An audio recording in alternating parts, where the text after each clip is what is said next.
Hello guys, तो अपने guide to do statutory audit part 2 के बारे में बात करेंगे। पार्ट 2 इस वीडियो का नाम रखा है। हम लोगों ने पार्ट 1 ऑलरेडी रिलीज़ किया था लगभग 25 डेज़ पहले। एंड ये जो ट्रायल बैलेंस मैंने लिया है डेफिनेटली ये टैली से उठाई हुई है। अपने सीधे मुद्दे की बात पे आ रहे। सबसे पहले देखो, इसमें कैपिटल अकाउंट है। कैपिटल अकाउंट के केस में जो ये ट्रायल जो है, ये सबसे पहले बता दूँ, ये कंपनी की ट्रायल है, तो कंपनी से रिलेटेड यहाँ पे बात होगी। पिछली वीडियो जो हम लोगों ने बनाई थी उसमें पार्टनरशिप से रिलेटेड बात किए थे अपने। तो यहाँ कैपिटल अकाउंट है। कैपिटल अकाउंट में तुम्हारा क्या क्या गया होगा, ये बाइफिकेट नहीं किया हुआ है। इसके अंदर में कैपिटल अकाउंट में शेयर कैपिटल आया होगा, जो ऑथोराइज्ड कैपिटल होती है, पेड अप कैपिटल होती है। तो इसमें क्या शेयर कैपिटल दिखाई गई होगी। उसके बाद में रिजर्व एंड सरप्लस के पार्ट बने होंगे, जो अपने प्रॉफिट एंड लॉस के अमाउंट को उसमें ट्रांसफ़र किया जाता है। सिक्योरिटी प्रीमियम होगी तो सिक्योरिटी प्रीमियम आई होगी। रिजर्व एंड सरप्लस में कुछ और तरह की प्रीमियम होगी तो वो भी ली गई होगी। कोई और रिजर्व होगी तो भी ली गई होगी। तो ये सारी डिटेल्स इसमें जाते हैं। लोन्स लाइबिलिटी के बारे में बात करते हैं। लोन्स लाइबिलिटी के बारे में बात करते हैं। Bank OD. बैंक ओडी क्या हुआ तुम्हारा? Bank overdraft. ये बैंक ओवरड्राफ्ट के बारे में अगर इसको तुमको वेरीफाई करना है तो तुम क्या करोगे? देखो, जनरली क्या होता है, अब जैसे मान लो इसमें ओपनिंग बैलेंस आ रहा है तो डेफिनेटली ये पहले से चलता आ रहा है, तो आपको पता होगा कि ओडी भी लिया है तो यार बैंक अपने स्टॉक स्टेटमेंट मांगता है। ये वाले जो बैंक ओडी है इसमें बैंक स्टॉक स्टेटमेंट हर महीना मांगता है। बाकी किसी और बैंक का कुछ और कंप्लाइंस होगा तो मुझे आइडिया नहीं है, लेकिन मेरे केस में तो मैं तो जितने स्टैट्यूटरी ऑडिट किया उसमें बैंक वाले हर महीने स्टॉक स्टेटमेंट मांगते हैं। तो उसी तरह से बैंक ओडी है, तो उसमें तुम ये देख लो कि स्टेटमेंट मांग लो। स्टेटमेंट मांग के देख लो कि सब सही बैलेंस आ रहा है नहीं आ रहा है, सही ट्रांजेक्शन हुआ है नहीं हुआ है। क्लोजिंग बैलेंस मिला लो, क्योंकि अगर जो फाइनेंशियल स्टेटमेंट बनती है उसके ये जो क्लोजिंग बैलेंस आ रहे हैं ये सारे मैच करने चाहिए ना भाई। क्लोजिंग बैलेंस इसमें जितने आ रहे हैं उतने ही तो बैलेंस शीट में गई होगी, तो वो मैच करो कि वो मैच करी या नहीं करी। ट्रायल में जो आ रही है वही क्या क्लोजिंग बैलेंस है उसमें स्टेटमेंट में, तो ये मैच करो। सिक्योर लोन है, सिक्योर लोन जो है मतलब कुछ एसेट्स मॉर्गेज रखा गया होगा, हो सकता है कुछ प्रॉपर्टी मॉर्गेज रखी गई होगी, तो उसको सिक्योर लोन्स में अपने दिखाते हैं। ये सब जनरली जब बैलेंस शीट में अपने दिखाते हैं तो ये लॉन्ग टर्म बोरोइंग्स के पार्ट बनते हैं। दिमाग में डालो, लॉन्ग टर्म बोरोइंग्स में हम लोग इसको दिखाते हैं, ठीक है। उसी तरह से अब अनसिक्योर लोन। अनसिक्योर लोन में तुम कंपनीज के केस में कभी देखना, इसमें क्या होता है कि रिलेटेड पार्टी होते हैं ना भाई, तो देखेगा बहुत सारे देखोगे कि डायरेक्टर का कुछ दूर दूर के जो लोग हैं, मतलब not as a relation, not as a relation, जो अपने section 40 sub section 2 sub section B में देखते हैं, वो नहीं बात कर रहा हूँ मैं। मतलब कुछ भी जान पहचान के लोग होते हैं तो उनको अनसिक्योर लोन उनसे लिया हुआ होता है, तो उसके ब्याज में कुछ इंटरेस्ट भी पे करता है। बहुत सारे पार्टीज़ को आप ऐसे भी देखोगे जिसमें कुछ इंटरेस्ट नहीं दे रहा है, तो आप वो सबको नोटिंग करो। जो इंटरेस्ट ऑन लोन आ रही है उस पर क्या TDS कटा है, सेक्शन 194 सब सेक्शन ए में TDS काटना ज़रूरी है, तो आप वो देख सकते हो। Deferred tax liability. Deferred tax liability के बारे में मैं लास्ट में बात करूँगा जब फिक्स्ड एसेट्स के बारे में बात करेंगे। करंट लाइबिलिटीज़ में आते हैं। करंट लाइबिलिटीज़ में अपने देखेंगे duties and taxes. Duties and taxes में क्या क्या आया होगा, समझो बात को यार। ड्यूटीज़ एंड टैक्सेस मतलब तुम क्या समझ रहे हो, तुम खुद से सोचो। जो भी टैक्स के पार्ट होंगे, जैसे GST, CGST, SGST, IGST जो भी आई होगी, GST कंपनी सेंसेस होगी वो भी आई होगी। इसमें TDS आया होगा, P टैक्स आया होगा, ESI आया होगा, PF आया होगा, तो सारी डिटेल्स अपने यहाँ दिखाते हैं। प्रोविज़न्स में देखो बहुत तरह के प्रोविज़न्स होते हैं। कोई ज़रूरी नहीं है प्रोविज़न मतलब प्रोविज़न फॉर इनकम टैक्स ही हो। प्रोविज़न्स में तुम्हारे हो सकते हैं ग्रेचुइटी के हो, रिटायरमेंट बेनिफिट्स के हो। हर अपनी कंपनीज़ के अपनी अपनी पॉलिसी, किस कंपनी में क्या लॉ एंड रेगुलेशंस कंप्लाई करना ज़रूरी है, वो सब कुछ आपको आइडिया होगा। आपने IPCC में डेफिनेटली पढ़ा होगा, CMA इंटर में भी आपने पढ़ा होगा, तो कहीं ना कहीं आपको इस चीज़ की आइडिया होगी। सन्ड्री क्रेडिटर से रिलेटेड बात करते हैं। Sundry creditor law. Sundry creditor में क्या क्या आएगा? सन्ड्री क्रेडिटर में देखना बहुत सारी बार ऐसे होते हैं कि हम किसी पार्टीज़ को एडवांस पेमेंट देके रखते हैं, तो उसके कारण क्या होता है, सन्ड्री क्रेडिटर का डेबिट बैलेंस शो करता है। उसी तरह से कोई ज़रूरी नहीं है, बहुत बार ऐसा भी होता है तुम देखोगे डेबिट बैलेंस जो आ रहा है, हो सकता है आप खाली पे कर दिए और बिल बुक करना भूल गए हो। तो ऐसा बहुत सारे केसेस ऐसे होते हैं जिसमें बिल बुक करना भूल जाता है ये क्लाइंट जो है अपना। तो उस केस में आप उसको बिल को बुक करवाओ भाई कि हाँ भैया आपकी बिल जो है आप पेमेंट कर दिए हो, आपके डेबिट बैलेंस आ रहे हैं, आप इसको एक बार वेरीफाई करो कि हो सकता है इसमें कुछ पेमेंट हो सकता है कि आप बिल बुक करना भूल गए। बहुत सारे केस में ऐसा निकलता है कि बिल बुक नहीं हुआ होता है। उसी तरह से जो बड़े बड़े पार्टीज़ है उसके आप कंफर्मेशन मांग लो। डायरेक्टर रेमुनरेशन, इसको एक बार हटाओ। एक्सपेंसेस पेबल, जो भी आउटस्टैंडिंग एक्सपेंसेस होते हैं वो दिखा दो, ये सब हटाओ। ऐसा नॉर्मल है जो PL में जो 31 मार्च को जो आउटस्टैंडिंग रहती है वो आउटस्टैंडिंग एक्सपेंसेस के नाम से बुक कर दी जाती है।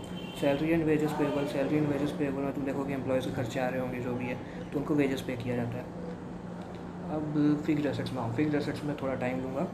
फिक्स्ड एसेट्स में देखो क्या होता है ना, कंपनीज़ के केस में, कंपनीज़ के केस में अपने क्या करते हैं कि कंपनीज़ के केस में क्या करते हैं, जो फाइनेंशियल स्टेटमेंट में जो फिक्स्ड एसेट्स की शेड्यूल बनती है, जो डिप्रिसिएशन अपने पीएल में दिखाते हैं, वो एज़ पर कंपनीज़ एक्ट दिखाते हैं। वो अपने as per income tax act नहीं दिखाते हैं, एज़ पर कंपनीज़ एक्ट दिखाते हैं। और उसी के साथ ही साथ में जो टैक्स ऑडिट होती है, टैक्स ऑडिट याद करो, टैक्स ऑडिट होती है या फिर जो इनकम टैक्स रिटर्न जो लगती है, उसमें एज़ पर इनकम टैक्स दिखाई जाती है, उस पर एज़ पर इनकम टैक्स दिखाई जाती है। मेरे बात को समझो, जो डेफर्ड टैक्स का कॉन्सेप्ट आ रहा है, डेफर्ड टैक्स का कॉन्सेप्ट में तुम समझो मैं क्या बताना चाह रहा हूँ यहाँ पे, कि डेफर्ड टैक्स क्या होता है भाई। डेफर्ड टैक्स क्यों निकालते हैं?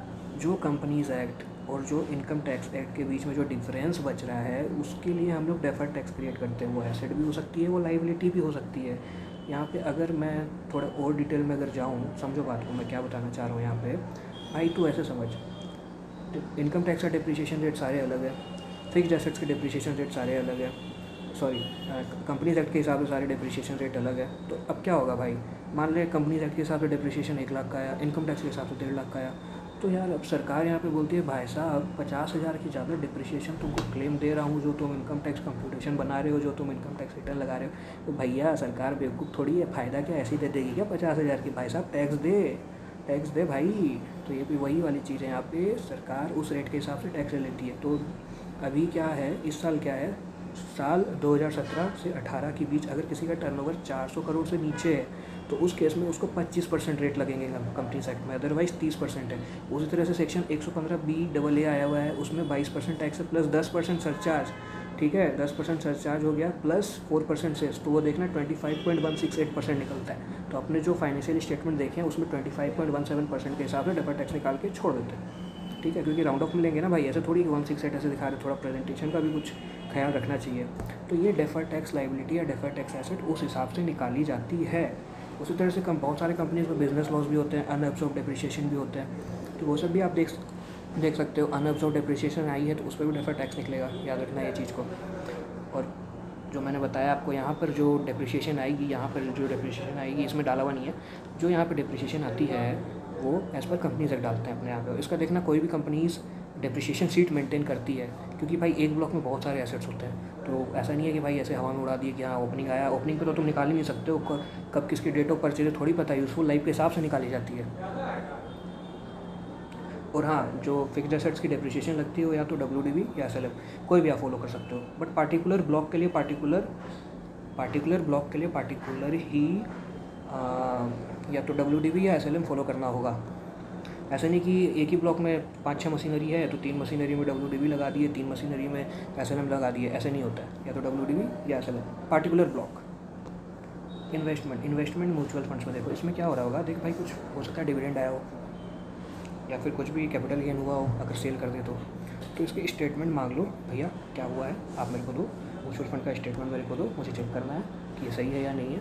देखो क्या हुआ, ड्यूरिंग द ईयर कुछ ट्रांजेक्शन हुआ है या नहीं हुआ है। यहाँ देखो, यहाँ कुछ नहीं आया है, तो देख स्टेटमेंट मांग क्या है क्या नहीं है, पता चलेगा खुद ही क्या है।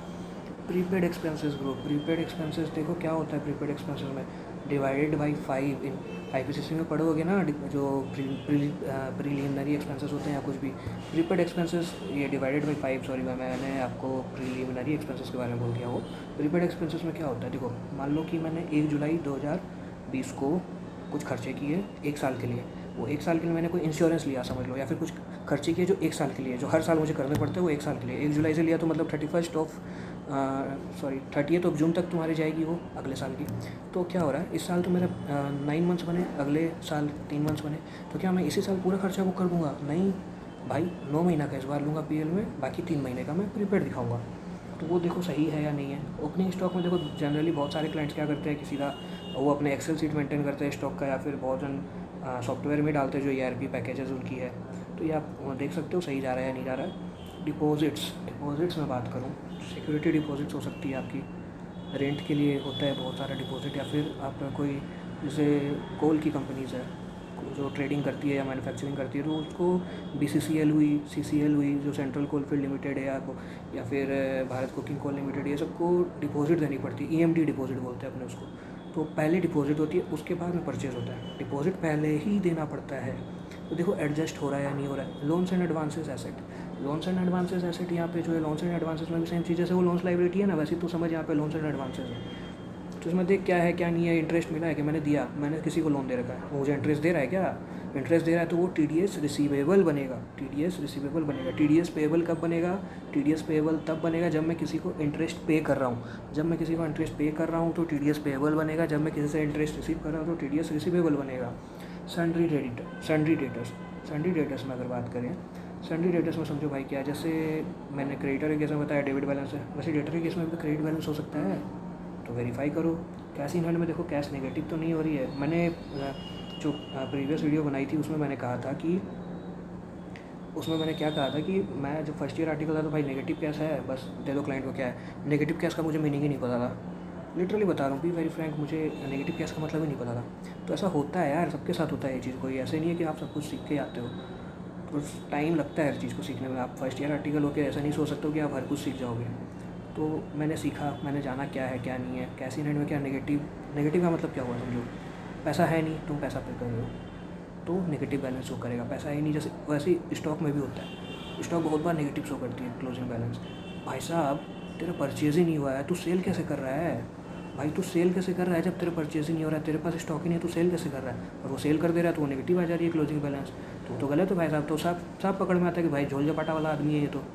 तो सब कुछ सुधरवाया जाता है बैठा के कि भाई आप सही चीज़ बताओ, नहीं तो भैया मेरे पास बहुत सारे ऑप्शन है ऑडिट रिपोर्ट में देने के लिए, मैं क्वालिफाइड कर दूंगा आपका, अनक्वालिफाइड अनमोडिफाइड ओपिनियन नहीं दूंगा। ज़्यादा करोगे तो एडवर्स डिस्क्लेमर भी होती है, तो वो करो। जनरली क्लाइंट लोग देखो, क्लाइंट बचाना भी अपना काम है और क्लाइंट का काम निकालना भी अपना काम है, तो समझ सकते हो क्या कहना चाह रहा हूँ।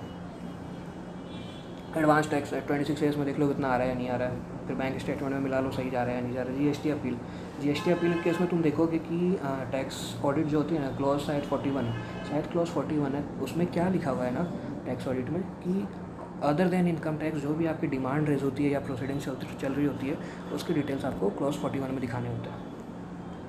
ये वो है। सेल्स में नॉर्मल वही जीएसटी के हिसाब से मिला लो सही जा रही है नहीं जा रही है। 26A में भी आपको मिलेगा। 26A में देखना टर्नओवर, लास्ट पेज में टर्नओवर दिया होता है साल भर का, अप्रैल से लेकर के मार्च तक का क्या क्या टर्नओवर हुआ है, तो आप वहाँ से भी देख सकते हो कि टोटल मैच कर रहा है नहीं कर रहा है। परचेज़ का मिला लो। वाउचिंग वेरिफिकेशन देखो, जनरली मैं वाउचिंग वेरिफिकेशन में ज़्यादा रिलाई नहीं करता हूँ, मुश्किल से 20-25 बिल, और वो भी मैं खुद से नहीं देखता हूँ कभी। इसमें क्या करना है, लार्जेस्ट पार्टी को उठाओ और देख लो बिल सारे मौजूद है या नहीं है, ये वो। अब आओ डायरेक्ट एक्सपेंसेस में क्लियरिंग एंड फॉरवर्डिंग है, फ्रेट इनवार्ड है। देखो TDS का पंगा आएगा, और अगर बहुत सारे जन के 10 ट्रक से कम होते हैं तो उसके उससे डिक्लेरेशन मांगो कि हाँ भैया ये सब के 10 ट्रक से कम है इसलिए मैंने TDS नहीं काटा है। इंश्योरेंस एक्सपेंसेस में वही जो मैंने बताया, देखना प्रीपेड इंश्योरेंस में भी जाता है खर्चा, तो बाइफिकेट हुआ है नहीं हुआ वो देख लो। रिपेयर एंड मेंटेनेंस में देख लो, बहुत क्लाइंट क्या करते हैं कैश में खर्चा मारते हैं। रिपेयर एंड मेंटेनेंस में भी TDS आएगा 194C, इंडिविजुअल HUF 1%, अदरवाइज 2%, ठीक है। प्लस जो 2021 में जो ऑडिट हो रही थी उसमें सारे TDS सेक्शन में 25% का रिडक्शन कर दिया गया था, ये याद रखना। उसी तरह से भाई देख लोडिंग एंड अनलोडिंग है, इसमें भी 194C आता है, ठीक है। इसमें तो खैर उतना अमाउंट है नहीं तो नहीं आएगा, लिमिट क्रॉस करेगा तभी आएगा, ऐसे नहीं कि किसी में भी डाल दिया। एडवर्टीजमेंट में भी 194C लगेगा। डोनेशन देख लो, डोनेशन के पेपर मांग लो पैन नंबर के हिसाब से, पैन नंबर जो डालते हैं अपने इनकम टैक्स में 50% डिसअलाउ करना है या 100% डिसअलाउ करना है। 100% जो चीफ मिनिस्टर रिलीफ फंड है, प्राइम मिनिस्टर फंड है, वो सब में 100% मिलते हैं, अदरवाइज 50 मिलते हैं। इंटरेस्ट चार्जेस ग्रुप में ये जो बैंक को इंटरेस्ट पे किए होगे। हाँ, और एक चीज़ और याद रखना, जो फाइनेंशियल स्टेटमेंट बनती है, जो बैलेंस शीट बनती है, उसमें क्या करते हैं ना, जो अगले 12 महीने पे करने वाले हैं अपने इंस्टॉलमेंट, उसको current maturities of long term debt में दिखाते हैं, तो ये याद रखना। उसी तरह से बात करें अगर सैलरी एक्सपेंसेस में भी देख लो, स्टाफ को सैलरी सही जा रही है नहीं जा रही है, ESI PF सही पे कर रहे हैं या नहीं कर रहे हैं। CSR expenses 2% of average net profit वाला जो कॉन्सेप्ट है वो देख लो यहाँ पे। तो यही सब है भाई, और ये ब्रीफ में मैंने ट्राई किया बताने का। तो ऐसी और वीडियोज़ के लिए हमारे चैनल को जरूर से जरूर सब्सक्राइब करें। Thank you so much.